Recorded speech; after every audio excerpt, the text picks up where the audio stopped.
Sud Radio, mettez-vous d'accord, 9h-10h, Valérie Expert. Bonjour à toutes et à tous, nous allons nous mettre d'accord, c'est certain, aujourd'hui autour de l'actualité, autour de cette table avec Michel Taube. Bonjour Michel, fondateur du site d'information Opinion Internationale, fondateur d'Ensemble contre la peine de mort. Samuel Lafont, porte-parole de Reconquête. Bonjour Valérie, bonjour à tous. Jackie Isabello, communicant et chef d'entreprise, bonjour à vous. Bonjour. Et Ergun Toparslan, bonjour, vice-président et porte-parole de Territoire de Progrès. Alors, le programme des 100 jours présenté par Elisabeth Borne. La page des retraites est-elle tournée? C'est ce que voudrait bien le gouvernement. Visiblement, ça va être un petit peu plus compliqué que ça. La petite phrase de Gabriel Attal, les casseroles, c'est pas des gens qui travaillent. Et puis, la conférence nationale du handicap, dans une semaine, menacée de boycott par plusieurs associations, avec une page aujourd'hui dans la presse qui rappelle que des engagements n'ont pas été tenus en matière de handicap, et on va en reparler. Puis on parlera de cette Barbie également, cette Barbie trisomique dont la création a été annoncée par Mattel hier. Commençons avec ce qui a retenu votre attention aux uns et aux autres dans l'actualité. Jackie, c'est un article dans le Parisien ce matin qui parle d'une proposition de loi. Alors déjà, dire que le sujet de la discrimination, évidemment, c'est un sujet qui est extrêmement important, qu'il ne faut pas minimiser, mais comme tous les sujets, quand c'est poussé à son extrême, ça devient ridicule. Et j'ai lu que le député des Antilles, Olivier Servat, avait l'intention de déposer une proposition de loi pour lutter, et je cite, contre toute forme de discrimination liée à la texture, la longueur, la couleur et la coupe du cheveu.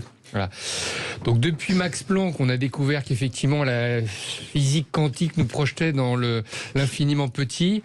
Les discriminations, je disais, c'est un sujet important. C'est protégé par une loi de 2001, donc il faut toujours y accorder de l'intérêt. Maintenant, voilà, à chaque fois quand on tire un peu le fil de ce sujet, je trouve que ça n'est pas le travail des députés. 2, je crois que ces territoires que moi personnellement j'aime beaucoup, pour y avoir de la famille, eh bien, ont d'autres problèmes que de laisser le député s'occuper de problèmes de cheveux. Martinique, il y a le problème du chlordécone, il y a les problèmes de violence, il y a les problèmes de sous-emploi, il y a les problèmes d'éloignement par rapport à la métropole, il y a les problèmes de services publics, etc., etc. Voilà, donc un coup de gueule, mais finalement un coup de gueule qui fait rire tout le monde. Certains députés feraient bien un peu de... Alors il sera tout à l'heure chez Jean-Jacques Bourdin à 11h, donc il pourra lui poser la question, parce que je crois que... demain il sera chez Jean-Jacques Bourdin entre 11h et midi, mais j'ai trouvé cet article totalement stupide. J'espère qu'il coupera les cheveux en 4, monsieur Bourdin. Parce qu'il explique qu'effectivement, lui, il a eu du mal à se réconcilier avec sa calvitie. Il estime que les cheveux aplatis pour les personnes qui ont des cheveux afro, c'est compliqué.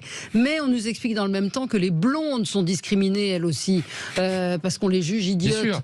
Et moi, vous savez, chez les militaires, on m'appelle, on me dit que j'ai des épaules de serpent, parce que j'ai pas beaucoup d'épaules. Ouais. Donc, je l'ai pas très bien pris, parce que tous les militaires qui étaient autour de moi, mes camarades, se sont un peu moqués de moi. Et je vais peut-être me faire élire pour porter une proposition de loi contre les gens qui n'ont pas d'épaule. Non, mais ce matin, c'était quand même un festival dans les journaux, quand même. Il y a un grand papier dans le Figaro sur la réécriture des ouvrages jeunesse pour ne pas être discriminant, et on est chez les fous là, quand même.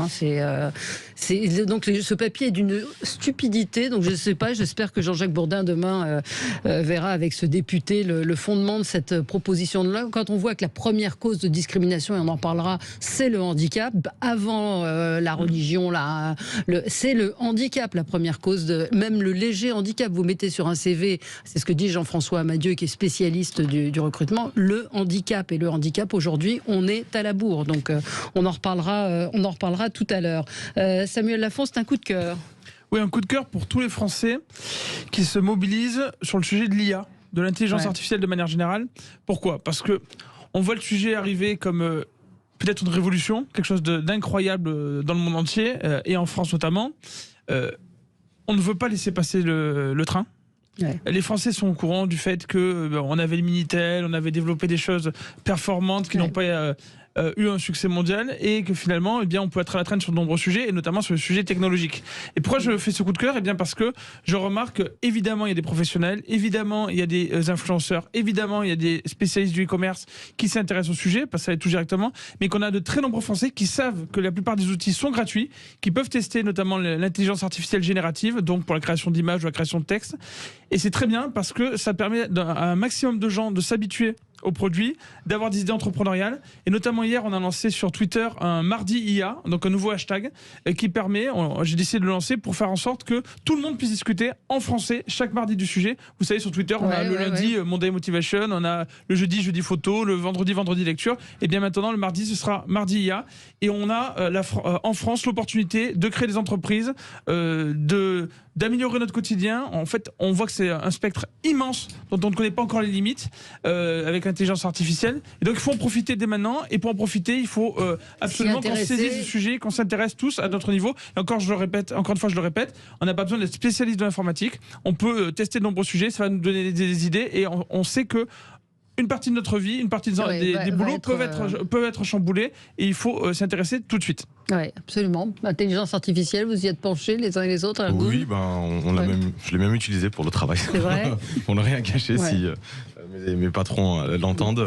Effectivement, c'est assez intéressant dans son approche. Je sais qu'il y a beaucoup de craintes également sur le fait que ça allait provoquer une disparition de nombreux métiers, etc.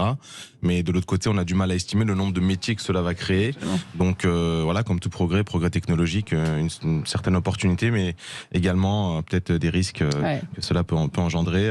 Encore une fois, à nous de pouvoir l'utiliser comme il faut pour qu'on puisse améliorer notre quotidien. Oui, c'est ça, et pas en avoir peur et essayer de comprendre assez vite ce qui n'empêche pas Mark Zuckerberg, le patron de Elon Musk d'avoir proposé un moratoire de 6 mois pour essayer de dompter la bête.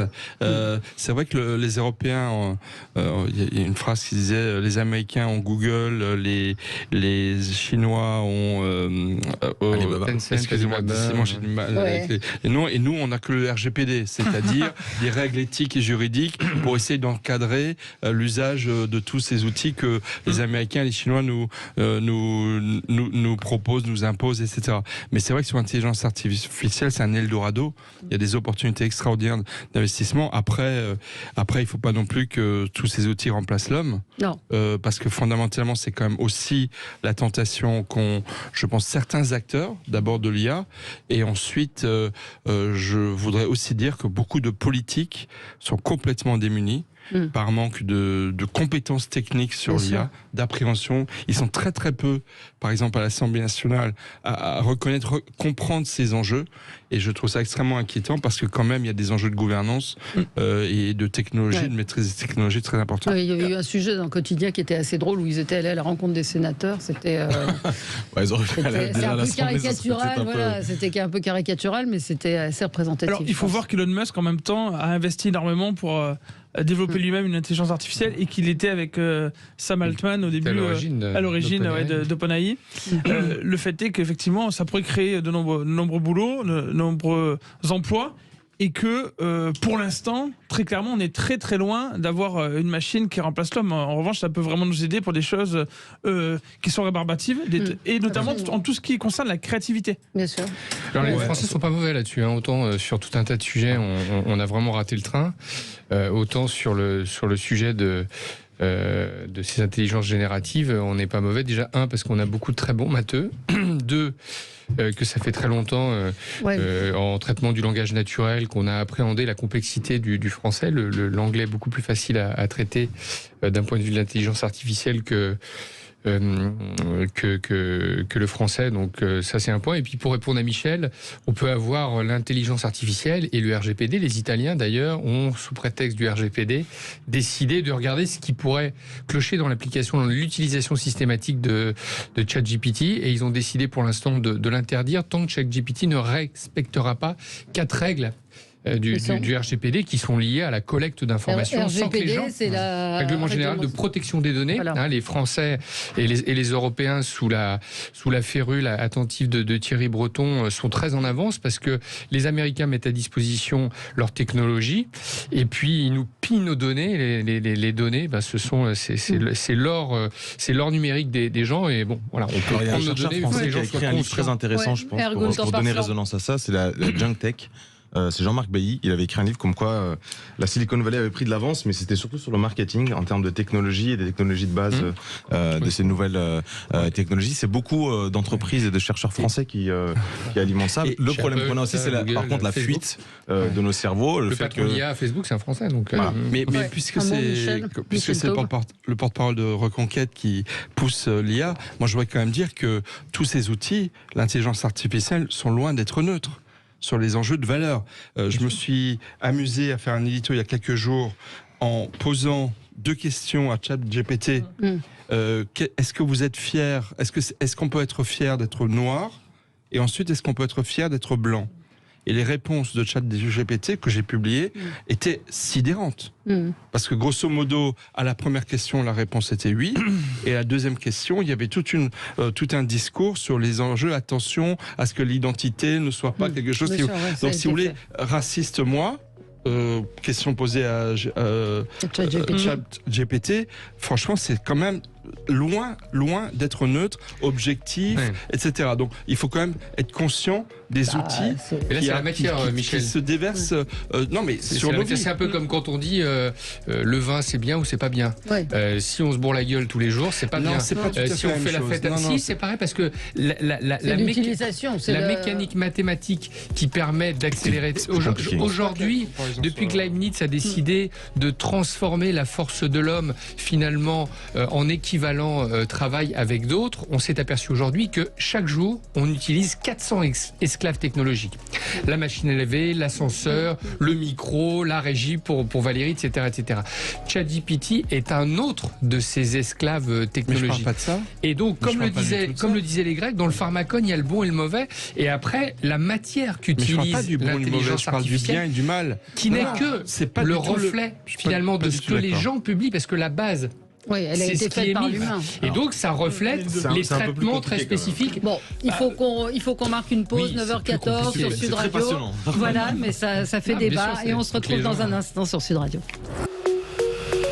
Sud Radio, mettez-vous d'accord, 9h-10h, Valérie Expert. Bon, on va avancer un petit peu. On va parler avec vous, Ergun Toparslan. C'est votre coup de gueule, c'est la télé-réalité. Ouais, un peu lié aussi à ces progrès technologiques et ces conséquences imprévues. Donc les conséquences dernièrement, on a tous vu le rapport Bouba qui était en croisade contre les influenceurs. Il y a une proposition de loi qui a été même adoptée à l'Assemblée nationale qui permettait d'encadrer. Il a refusé d'être auditionné d'ailleurs. Voilà, il a refusé d'être auditionné au Sénat. Mais il continue sa croisade sur les réseaux sociaux et on a appris d'autres dérives qui sont pour le coup un peu plus inquiétantes qui ont été révélées dans la semaine, à savoir des présomptions de trafic d'enfants, notamment dans le cadre de l'adoption de certains enfants dans d'autres pays à travers des influenceurs. Exactement, Madagascar, donc c'est l'influenceur Dylan Thierry qui faisait ça, qui était spécialisé entre guillemets dans l'humanitaire, qui a été également accusé de détournement de fonds humanitaires après les séismes qui ont lieu en Turquie, en Syrie. Donc encore une fois, les dérives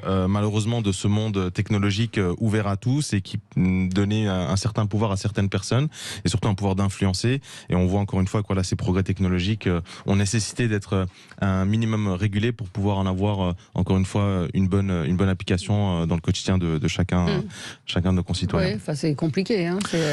L'Union européenne a mis le Digital Service Act avec la création d'un nouveau métier, je crois, c'est comment ils appelaient ça, des signaleurs de confiance, qui permettaient de donner donc un gage de confiance à ces personnes-là. Plus il y a l'obligation maintenant d'avoir des contrats dans le cadre de partenariats.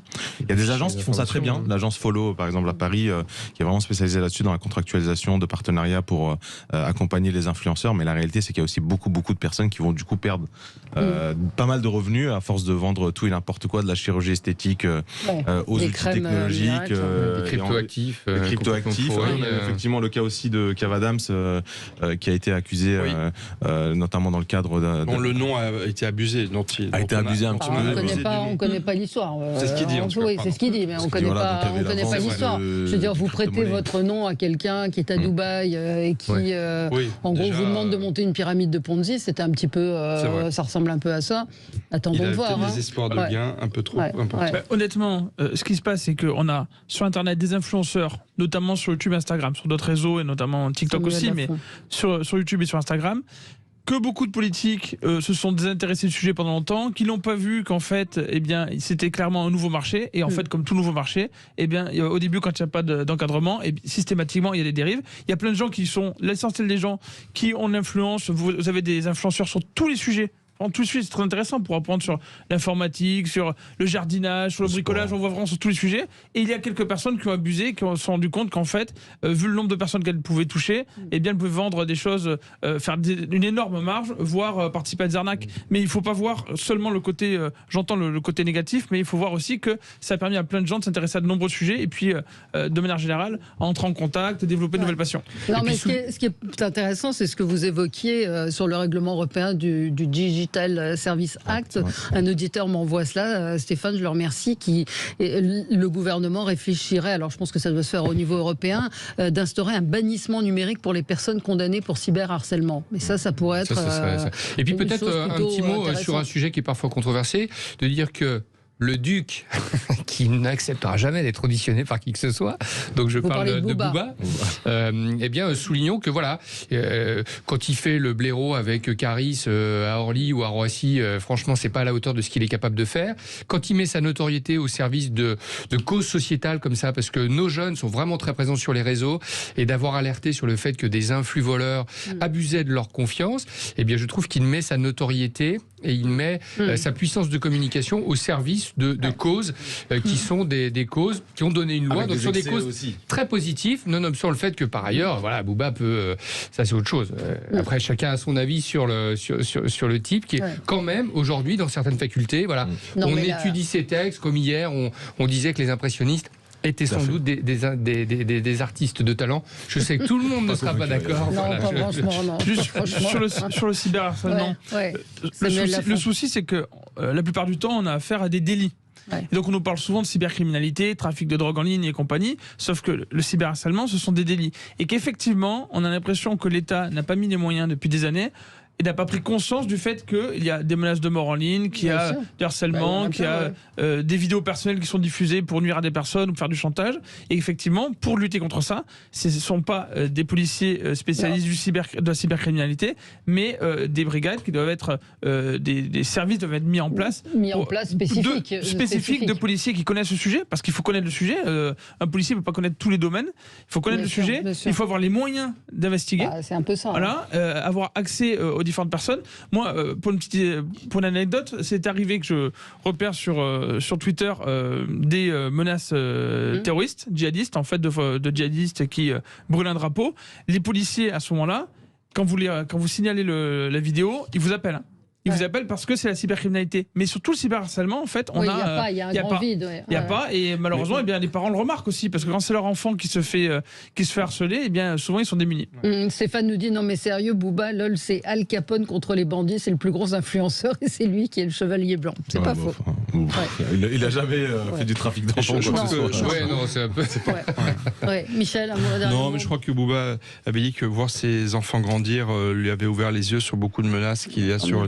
etc. Je peux vous dire que toute la génération, moi je suis aussi père de famille, j'ai une fille qui est jeune, tous les adultes qui voient leurs enfants qui ont entre 5 et 15 ans grandir ont l'impression de se prendre un tsunami dans la gueule, excusez-moi la formule, avec des menaces et une mise en danger quasiment constante face à laquelle on est tous démunis, à commencer par les politiques.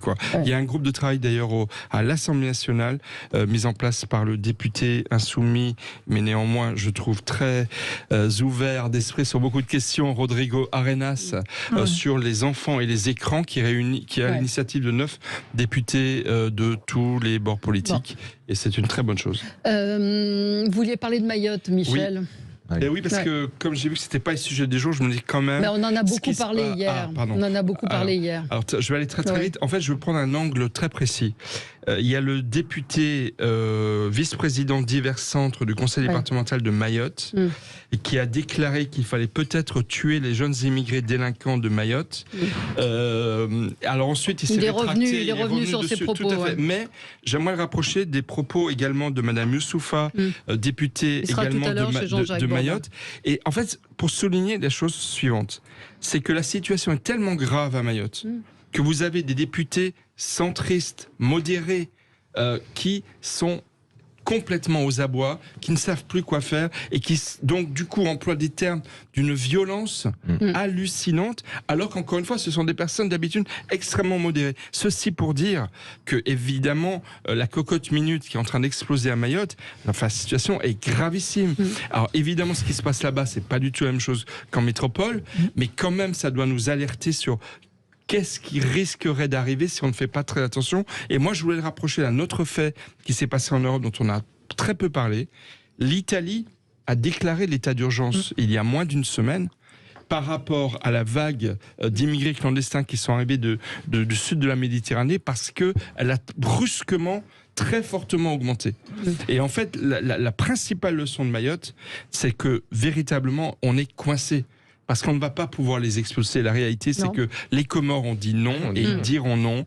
Il y a aussi on leur a donné 150 millions d'euros l'année dernière pour qu'ils les reprennent. Non, c'est non, d'autant qu'ils sont en campagne électorale, donc c'est vraiment pas près d'être oui. Et il y a les présidentielles aux Comores très prochainement. Et puis maintenant, vous avez aussi énormément de clandestins de Madagascar, du Rwanda, de RDC, on ne le dit pas, qui sont à Mayotte. Donc Mayotte est en train de devenir une plaque d'absorption de toute la misère de la région et véritablement on est coincé. Oui, c'est ce que disait hier Jean-Luc Benamias et qui rappelait qu'à Marseille c'était aussi la deuxième plus forte concentration de Comoriens. Vous savez qu'il a été reproché à Éric Zemmour et à Reconquête de faire la campagne présidentielle essentiellement sur le sujet de l'immigration, ce qui était faux parce qu'en fait on a un programme qui est très développé sur tous les sujets. On parlait tout à l'heure d'intelligence artificielle.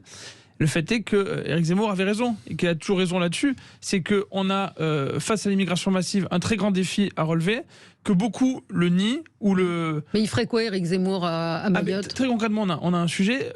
Est-ce qu'on va accepter très longtemps que les pays qui ne font rien pour empêcher leurs ressortissants de devenir clandestins chez nous, est-ce qu'on va accepter encore très longtemps qu'ils ne les reprennent pas? Mais comment vous faites concrètement? Alors, il y a plusieurs solutions. Déjà, refuser le fait que quand vous avez des clandestins en France, des gens qui arrivent en France, et que vous mettez tous les moyens pour les loger, pour les soigner, nécessairement, c'est un aspirateur à immigration. Tout le monde le sait. Tout le monde le sait. Parce qu'ils ont intérêt à venir, et puis ils sont aidés par des associations, on le sait, on a longtemps parlé du bateau Ocean Viking, ils sont ni logés ni soignés, ils sont dans des bidonvilles. SOS Méditerranée, ils sont logés avec l'aide médicale d'État. Non, ils sont soignés avec l'aide médicale d'État. Mais globalement, le fait est que oui, mais ils sont quand même soignés. Non, mais c'est très intéressant ce que vous dites. Excusez-moi de vous interrompre. Justement, mais ils viennent pas pour l'AME. Non, justement, ils sont soignés. Oui. Et ils sont logés même dans ces bidonvilles. Parce que aux Comores d'où ils viennent, là il y a des vrais bidonvilles, avec aucune garantie, aucune couverture sociale, aucune association qui vient les aider. Et pourquoi est-ce qu'ils sont à Mayotte? Parce qu'ils sont meilleurs de bidonvilles, je le dis, ça va être choquant, mais je le dis, les bidonvilles de Mayotte, c'est le paradis à côté des bidonvilles des Comores. Et c'est pour ça qu'il y en a tellement. Et c'est pour ça effectivement qu'ils viennent sur notre territoire, parce qu'en France, par exemple, plus qu'en Espagne et en Italie, la protection sociale accordée à toute personne qui est sur le sol est beaucoup plus importante. Et le jour où on prendra des mesures rectificatives, je ne crois vraiment pas qu'ils viennent pour une protection sociale ou pour avoir un balcon dans leur bidonville qu'ils n'ont pas dans les Comores. Je pense que c'est incroyablement réducteur et c'est franchement méconnaître la situation là-bas. Ils viennent pourquoi? Non, c'est pas vrai. Ils viennent pas pour travailler en tout cas. Ils viennent pourquoi? Non, mais ils viennent pourquoi? Pourquoi est-ce qu'ils partent des Comores pour aller à Mayotte? Déjà, la situation Comore elle est très compliquée entre les quatre îles. Il y a une grande différenciation. Mayotte aussi. Elle est très compliquée également, mais le souci qu'on a là-bas, à Mayotte, c'est un souci sécuritaire. C'est qu'aujourd'hui, ils sont pas uniquement venus pour demander un droit d'asile ou un. Vous répondez pas à la question. Bah si, pourquoi ils viennent? Ils viennent pour être en insécurité? Non, justement. Ils viennent pour être victimes de drogue? C'est pas du tout ça. C'est pas du tout ça. Mais ils viennent pas pour avoir 20 euros ou 15 euros d'AME par mois. Ils viennent pas absolument pas pour ça.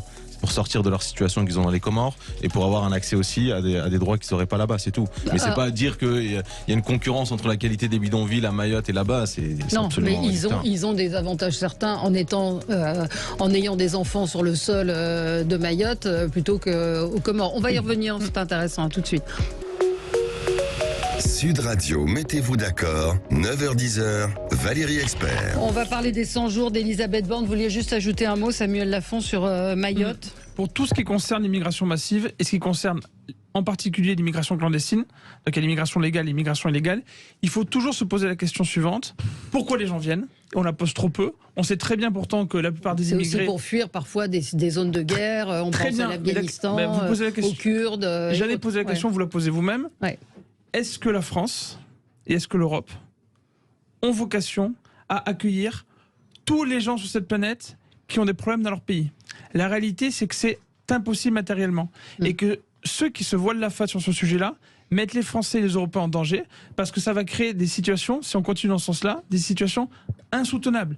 Donc, en plus, quand on pose la question aux Français, elle a été posée encore récemment par l'Institut BVA, dans une enquête par la Fondation Jean Jaurès, quand on pose la question aux Français, ils disent très clairement « stop à l'immigration ». Arrêtons maintenant. Eh bien, il faut que les politiques l'entendent. Emmanuel Macron est dans ses 100 jours qu'il a annoncé. Il peut faire quelque chose. Il peut être à l'écoute des Français.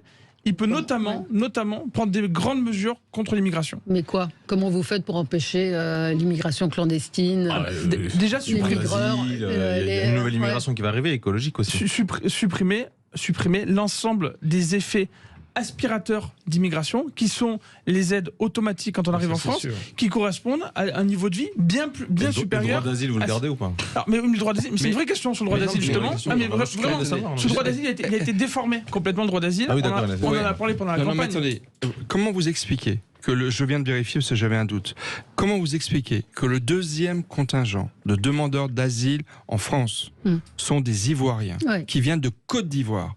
La Côte d'Ivoire, c'est un des pays les plus développés de la région, de cette région d'Afrique. C'est un pays qui est une démocratie et qui est sorti. L'ancien président est en fuite. Ce n'est pas normal que le deuxième contingent de demandeurs d'asile soit un pays pacifique, démocratique, plutôt développé socialement.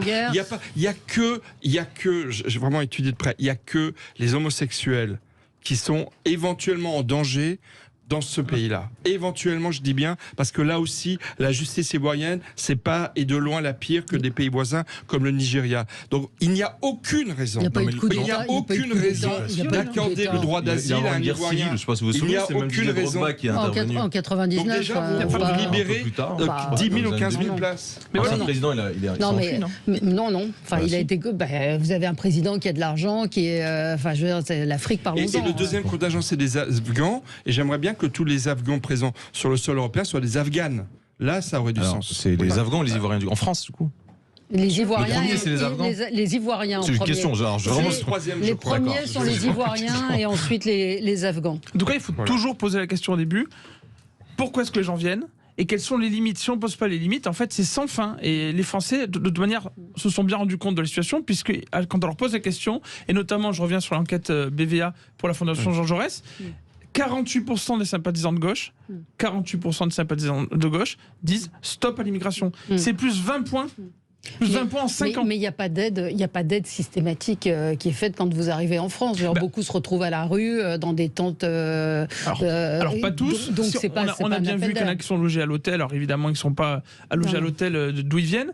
Mais également, on parlait de CMU, de CAF, sur l'AME. Vous savez, il y a l'aide médicale d'État qui permet aux clandestins d'être soignés gratuitement. Pour une grande partie des soins. Ça nous protège aussi. Il faut savoir que quand vous dites ça aux immigrationnistes, ils vous répondent oui, mais si on enlève l'AME, les gens ne seront pas soignés. Mais c'est faux.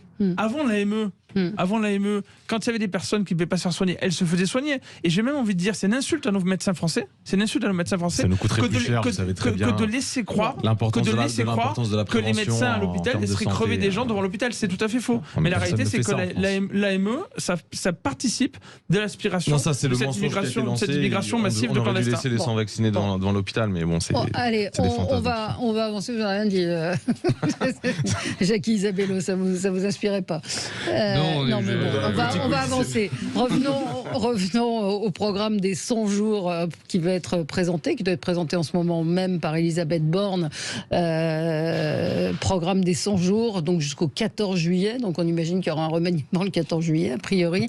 Et est-ce que la page des retraites est vraiment tournée ?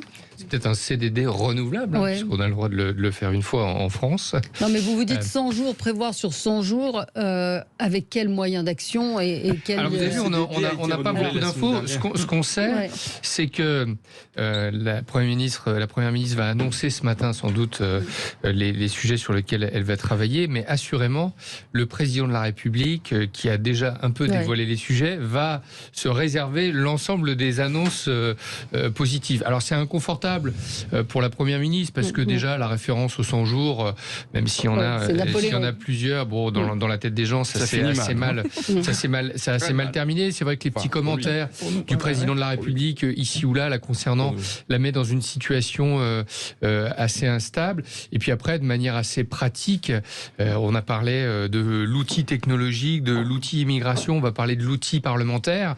Aujourd'hui, la Première ministre à l'Assemblée nationale, elle n'a que le choix de pouvoir rassembler des bonnes volontés pour créer des majorités de circonstances, mais compte tenu de l'état de colère assez important du pays, c'est assez incertain. Et puis c'est encore plus incertain si elle démarre par ce fameux texte dont le président a dit texte sur l'immigration, qu'il désirait un texte qui ne serait pas saucissonné, pour reprendre la formule qu'a fait Flores, donc un texte en une seule pièce. Et je pense, moi personnellement, que d'aller directement sur ce sujet, c'est courir le risque, sauf à ce que le président souhaite ça depuis longtemps, que, après le dépôt d'une motion de censure, le gouvernement soit cette fois-ci mis en minorité, sanctionné, ce qui automatiquement entraînerait une dissolution de la part du président de la République, mais ça n'est encore que de la politique fiction. Vous voyez ça quand c'est possible? Parce que le 8 juin, il y a le groupe Lyotte, qui est devenu quasiment le groupe charnière maintenant à l'Assemblée nationale, qui a déposé une proposition de loi de censure pour revenir sur le texte, sur la réforme des retraites. Mais c'est vrai que je pense qu'il pourrait y avoir des surprises du côté de l'Assemblée nationale. Moi personnellement, j'ai consulté depuis quelque temps là tous mes anciens amis avec qui j'ai fait du cabinet. On est tous sur la même ligne, c'est-à-dire que quelque part on se dit bon, que les gens soient contents ou pas, Macron, il a livré sa réforme des retraites, elle a été acceptée, on va passer à autre chose, les gens ne vont pas retourner le pays. Donc, il a fait cette réforme qui promet depuis 6 ans. Et lui, maintenant, il a une obsession, c'est que sur les dictionnaires, ça ne soit pas marqué Emmanuel Macron, celui qui a permis l'accession au pouvoir de Marine Le Pen. Donc, il est obsédé par ce truc-là. Et il faut tout faire pour épuiser Madame Le Pen, qui jusqu'en 2027 ne va faire que se renforcer.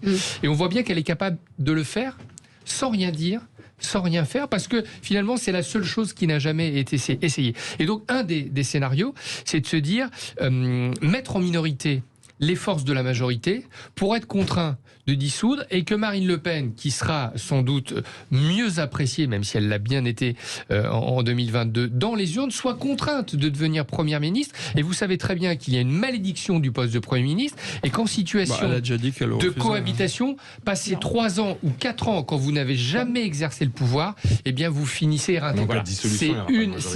C'est un scénario. Alors oui, vous avez le droit de le dire, et je n'ai rien pour vous contrarier, mais compte tenu de la mécanique qui est en train de se mettre en place, regardez, entre juin 2022 l'année dernière et aujourd'hui, quelle est la place de Marine Le Pen dans les sondages d'appréciation? Quelle est la place du Rassemblement national? Est-ce que le Rassemblement national fait toujours peur? Alors certes, Patrick Buisson a dit ce serait totalement impossible. Alors Patrick Buisson, il a prôné auprès de Nicolas Sarkozy l'ensemble du programme qui est porté par le Rassemblement national, de dire aujourd'hui le nom de Le Pen fait peur.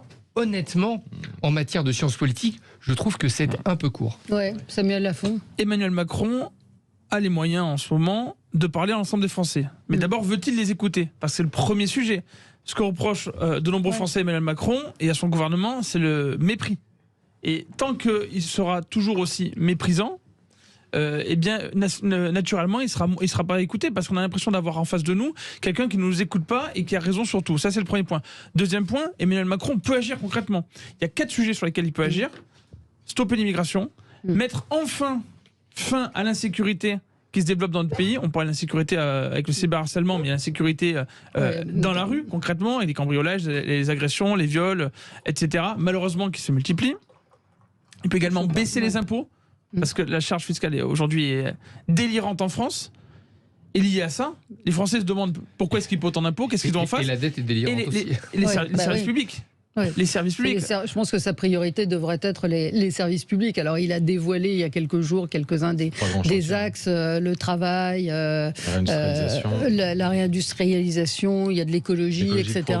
L'école, la santé.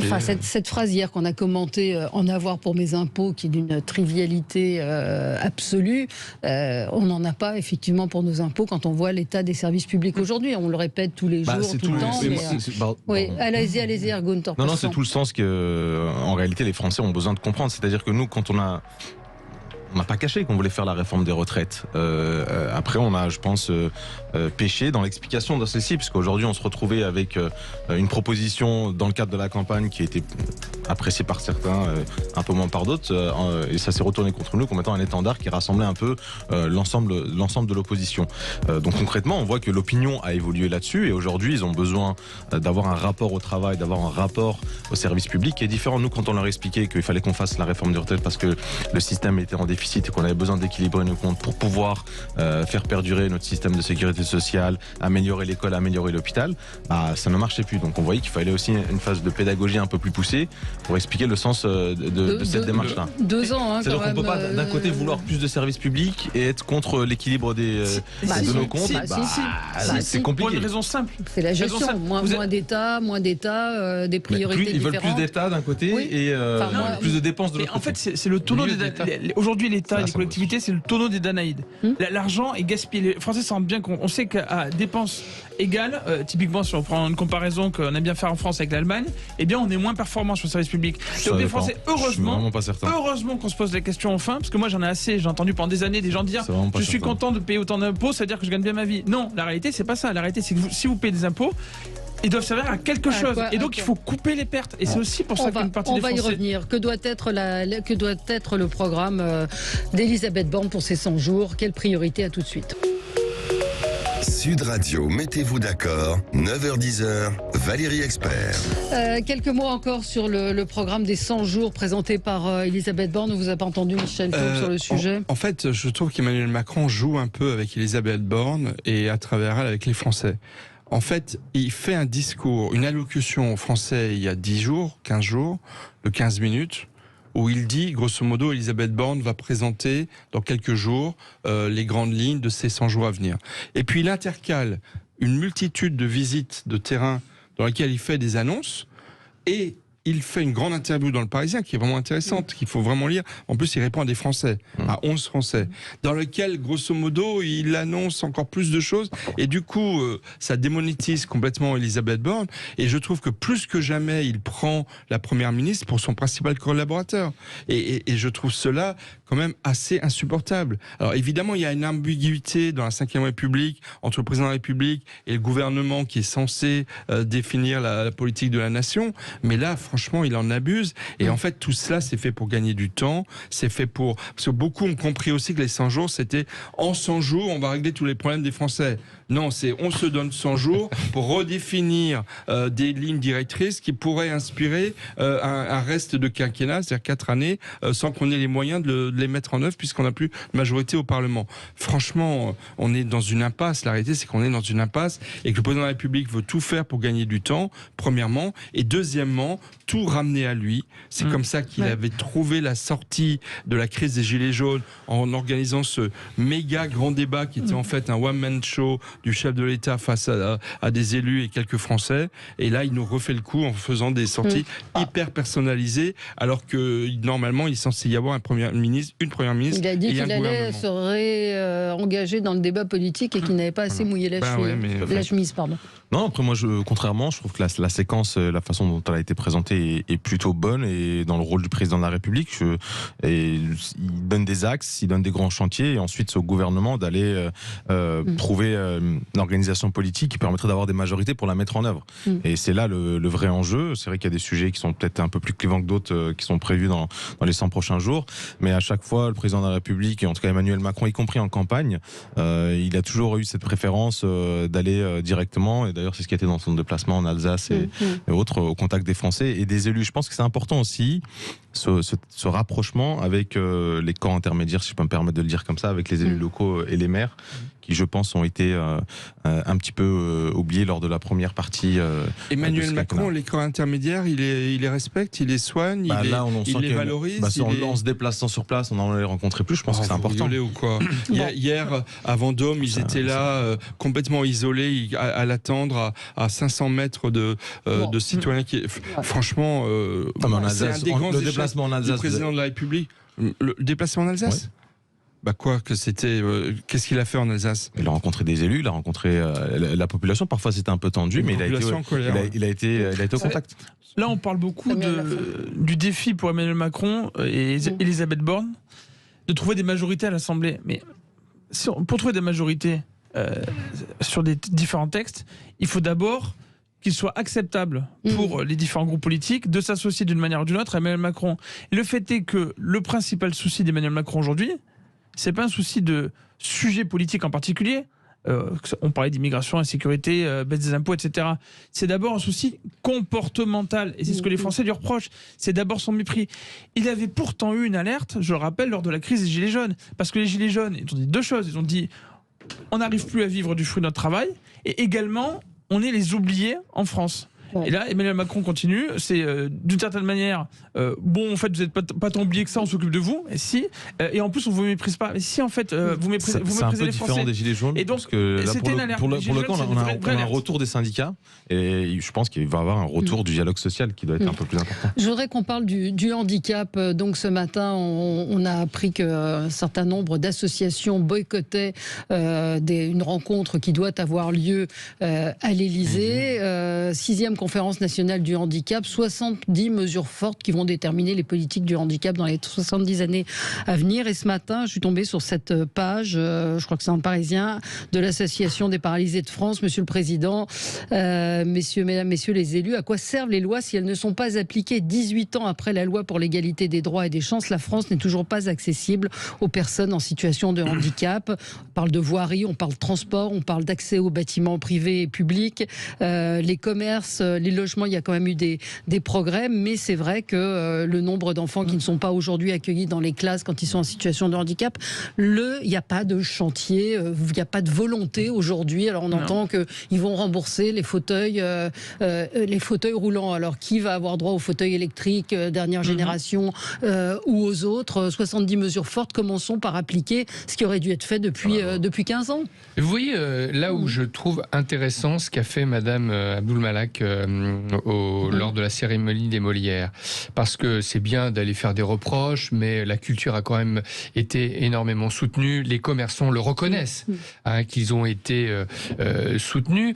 À un moment, il y a des chantiers qui sont extrêmement prioritaires, et le fait d'être surendettés comme nous le sommes, eh bien, ça veut dire que nous ne pouvons pas porter ce qui a été un des grands combats de Jacques Chirac, c'est-à-dire l'amélioration dans tous les domaines de l'inclusion, et notamment en réglant des problèmes insupportables liés au handicap. Et donc, il faut que les gens comprennent que l'économie, c'est essentiel, parce que nous devons emprunter, nous devons utiliser de l'argent de l'État pour régler ce genre de problème. C'est là où on est un peuple qui est plus grand que les autres, quand on est capable, de rendre le métro accessible. Le jour où on sera arrivé à ça, ça veut dire qu'on aura réglé tous les autres problèmes. Les gamins, les gares, dans les écoles, quand vous voyez comment sont traités les personnels qui accompagnent accompagne nos enfants dans les écoles, alors que le milieu éducatif essaye d'améliorer la situation, c'est quand même assez intolérable de démarrer sa vie déjà en étant discriminé à l'école. Voilà. L'économie, l'argent, ça sert à ça. Non, mais qu'il y ait une vraie réflexion, c'est-à-dire qu'il suffit pas de Il nous dire. faut de l'argent. Je crois qu'Éric Zemmour avait dit que l'école inclusive, c'était pas forcément la solution. Il avait reçu des tonnes d'injures sur le sujet. Mais comment ne voyons pas les choses par le petit bout de la lorgnette? Il faut un vrai plan handicap et des actions concrètes. Absolument. Durant la campagne présidentielle, il y avait une mini polémique contre Éric Zemmour. Non, une grosse polémique. Une grosse polémique. Non, Ça a contribué à entacher fortement son image. Parce qu'en fait, ça partait d'une petite phrase. Et derrière, en fait, il a reçu énormément de messages de parents qui lui disaient merci de parler de ça, merci de briser cette omerta sur le fait que. Non, en fait, de quoi il parlait? Le fait que des enfants handicapés étaient dans les classes avec les enfants non handicapés. Mais monsieur Lafont, revenez pas sur les questions. Vous reprochiez à Emmanuel Macron d'être méprisant. Je termine. Il a été méprisant à l'encontre de millions de Français. Quand même, non, il a dit, il y a un vrai souci là-dessus, c'est qu'en fait, il y a des enfants qui sont handicapés qui, par dogme, n'arrivent pas à suivre dans les écoles avec les autres enfants. Le problème, c'est qu'on n'a pas assez d'établissements spécialisés et que donc, notamment, une partie des Français qui sont dans le sud de la France profitent du fait que la Belgique a investi dans les établissements spécialisés pour faire en sorte que... Et en fait, il faut le dire clairement, c'est qu'en fait, il y a des enfants qui n'arrivent pas, malheureusement, qui n'arrivent pas à suivre. Et il faut trouver des solutions personnalisées par enfant. Mais pour trouver ces solutions... On parle français d'une certaine manière, monsieur Lafont, vous l'avez reproché au président de la République, on ne parle pas du handicap des enfants de cette manière-là. Pour trouver une solution, il faut dire, juste je termine là-dessus, pardon.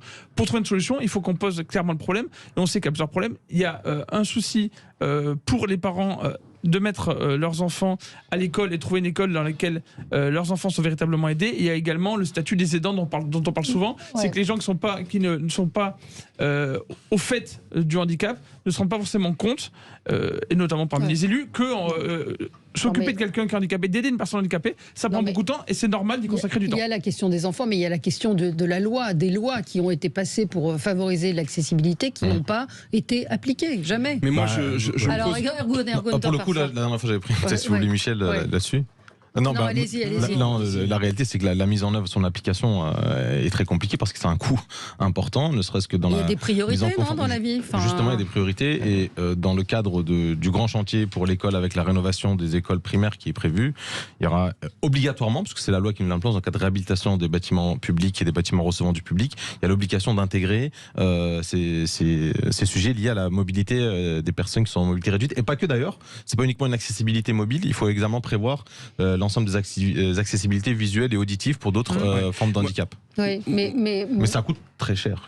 Ça coûte très cher, mais c'est de la volonté politique. Vous faites des choix. Ce qu'avait fait Jacques Chirac sur le cancer, sur la sécurité routière et sur le handicap. Aujourd'hui, on n'a plus ces grands chantiers, on n'a plus ces politiques volontaristes qu'il y avait eu à l'époque. Deux petites choses. D'abord, Éric Zemmour, il avait fait une présentation, je trouve, caricaturale de la situation. La tendance majoritaire dans l'éducation nationale, c'est de mixer, c'est-à-dire d'avoir des enfants qui ont des handicaps dans les classes dites normales, entre guillemets, avec des moments où ils en sortent pour quand ils ont besoin d'un accompagnement personnalisé. Mais c'est pas de les isoler d'un côté ou de les noyer dans la masse. C'est d'essayer de mixer les deux. C'est très difficile, mais ça marche plutôt bien et ça commence à véritablement porter ses fruits. Le deuxième point que je voulais dire, c'est que c'est une question que je me pose. C'est peut-être pas une question de volonté politique. Je me demande s'il n'y a pas aussi, en France, une indifférence culturelle au sort des handicapés. C'est pas tout à fait la même chose. Par exemple, si vous prenez très souvent dans les obligations légales, lorsque vous construisez de nouveaux bâtiments, de ménager des rampes d'accès aux personnes handicapées, très souvent les acteurs du secteur vous disent franchement c'est des surcoûts, il y en a marre, c'est extrêmement contraignant, etc. Donc je veux dire, dans les pays nordiques, ça serait pas obligé, il le ferait pas. Dans les pays nordiques, les pays nordiques, effectivement, et le Nord commence dès la Belgique, et même dès la Suisse, j'ai envie de dire, il y a comment dire, c'est normal de prendre. Il y a un état d'esprit qui intègre l'absolue nécessité de faciliter la vie des handicapés. En France, dans les pays latins, c'est plus compliqué. 3% des 3 309 stations de métro parisiennes sont accessibles aux handicapés. Oui, non, le métro, on sait que c'est vraiment le sujet. C'est tellement. Mais le métro, les hôpitaux, non, mais les tribunaux, les bus, il y a eu. Les bus dont les rampes d'accès sont souvent en panne. C'est un chauffeur de bus qui me disait ça il y a 2 jours. Et puis l'allocation handicapée. Enfin, je veux dire, il y a quand même, des sujets. Des choix politiques, effectivement. On peut faire ce choix politique. Et en même temps, il faut arrêter tous les gaspillages d'argent public, parce que si on veut dépenser cet argent-là, et c'est important pour de très nombreux Français qui sont concernés par le handicap directement ou indirectement, il faut absolument faire ce choix politique. Juste je pense véritablement qu'il y a un faux procès qui a été fait à Éric Zemmour, parce que lui, ce qu'il entendait, c'était des messages. Ne revenez pas dessus. Non, si, des messages de parents. Il y a eu un procès, non ? L'observatoire dans le handicap. Des messages de parents qui étaient désolés. Des enseignants disent qu'ils n'ont pas les moyens aujourd'hui d'inclure ces enfants-là. Mais c'est la manière. Il faut simplement le dire. Après, il y a le sujet de l'employabilité qui est important. Alors, regardez pas cette expérience, mais cette activité exceptionnelle avec les cafés joyeux. Alors, le handicap, ça n'est pas que cette forme de handicap, on le sait, mais d'arriver à donner un emploi à des enfants trisomiques. Quand ils ont raconté leur histoire, à un moment, pour obtenir un local, ils ont eu toutes les peines du monde, parce qu'ils ont été embêtés par une association de copropriétaires qui ne voulaient pas ceci, cela. Donc il y a un petit peu de mentalité, mais il faut aussi énormément d'argent et orienter l'argent public là où il faut. C'est fini. Merci à tous les 4. Dans un instant, l'émission Média avec Gwendoline Amon. À tout de suite.